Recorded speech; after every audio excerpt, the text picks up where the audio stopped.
দুপুরে আমাদের খামারের গরুগুলোকে আমরা কি কি খাবার দিই এবং কতটুকু পরিমাণে খাবার দিই সেটা নিয়ে থাকছে আজকের ভিডিও। তো চলুন ভিডিওটি শুরু করা যাক। সর্বপ্রথম আমাদের কাজ হচ্ছে যে প্রতিটি গরুকে সুন্দরভাবে গোসল করানো এবং খামারের ফ্লোর যেটা আছে ওইটা ভালোভাবে ধুয়ে নেওয়া, কারণ গোবর থাকে ওইটা ভালোভাবে পরিষ্কার করে নেওয়া। এখন যেহেতু গরমের সময় আর অনেক বেশি পরিমাণে গরম, যার কারণে প্রতিদিন গরুগুলোকে গোসল করানো উত্তম এবং আপনারাও চেষ্টা করবেন আপনাদের গরুগুলোকে প্রতিদিন গোসল করানোর, যেহেতু এখন অনেক বেশি গরম। যাই হোক, এখন মূল কথায় আসা যাক। দেখতে পাচ্ছেন গরুগুলোকে গোসল করানোর পর তাদের খাবার পাত্র একেবারে ফাঁকা বললেই চলে, হালকা কিছু খড় আছে। তো এখন এই সবগুলোকে খড় দিতে হবে এবং খড়ের পাশাপাশি আমাদের যেহেতু ঘাসও আছে আমরা ঘাসও দিয়ে দেবো। সর্বপ্রথম আমরা গরুগুলোকে খড় দিয়ে দিই, যেহেতু আমাদের ঘাসের পাশাপাশি খড়ও আছে, যার কারণে আমরা খড়ও দিই পর্যাপ্ত পরিমাণে। আর আমরা যতটুকু জমিতে ঘাস লাগিয়েছি শুধুই যদি ঘাস খাওয়াতে চাই তাহলে হবে না, যার কারণে আমাদেরকে খড়ও দিতে হয় ঘাসের পাশাপাশি। খড় যেহেতু আমাদের বাড়ির, মানে খড় আমাদের কিনা লাগে না, যেহেতু আমাদের বাড়ির, যার কারণে খড় খুব একটা বেশি দিলে আমাদের জন্য সমস্যা হয় না, কারণ আমাদেরকে এটা কিনতে হয় না, যার কারণে আমরা এটা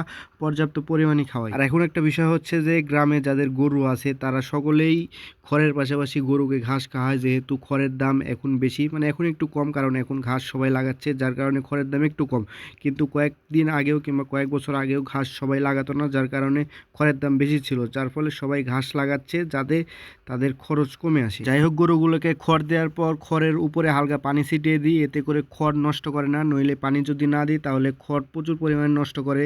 আর যেহেতু আমরা কেটে দিই না, যার কারণে আরও নষ্ট হয় বেশি। যার কারণে আপনাদের যাদের গরু খড় নষ্ট করে তারা হালকা করে পানি ছিটিয়ে দিতে পারেন, এতে করে খড় বেশি নষ্ট হবে না। আর এই হচ্ছে আমাদের জমির ঘাস, মানে ঘাস জমি থেকে কেটে নিয়ে এসে আবার বটি দিয়ে আমরা গরুকে কেটে দিই, যাতে করে গরু ঘাস নষ্ট করে কম, যার ফলে এভাবে কেটে নিয়েছি আমরা। আর এই ঘাসগুলো কিভাবে কাটি সেটা নিয়ে অনেকদিন আগের একটা ভিডিও দেওয়া আছে, আপনারা যদি চান তাহলে আবার নতুন করে আমরা কিভাবে ঘাস কাটি সেটার ভিডিও আপনাদের মাঝে নিয়ে আসবো ইনশাআল্লাহ। খড় দেওয়ার পর যেহেতু খড় হালকা করে ভিজে দেওয়া হয়ে গেছে, তাহলে এখন কাজ হচ্ছে ঘাস দেওয়া। এখন সবগুলো যে খাবার পাত্র আছে, মানে সবগুলো গরুর খাবার পাত্র আছে, সেই সব পাত্রে সমানভাবে ঘাস দিতে হবে। আর আজকে ঘাস একটু কমই লেগেছে, কারণ আমাদের আর দুইটা গরু এই জায়গায় ছিল না, বাহিরে একটা জমিতে রাখা ছিল, ওই জায়গায় গরুগুলো খাচ্ছিল, যার ফলে ঘাস একটু কম লাগছিল বলতে দুপুরে কম লাগছিল, কিন্তু রাতে তাদেরকে তো এই জায়গায় আবার বাঁধা হবে, যার ফলে রাতে একটু বেশি করে দেওয়া হবে নি, কারণ এই সময় একটু কম লাগছিল, ওইটা রাতে বেশি করে দেওয়া যাবে নি। মাঝে মধ্যে আমাদের গরুর খারাপ একটা অভ্যাস হয়ে যায় যে আমরা যদি তাদেরকে শুধু খড় দিই তাহলে তারা শুধু খড় খায় না, কারণ তাদেরকে ঘাস দিয়ে দিয়ে অভ্যাস হয়ে যায়।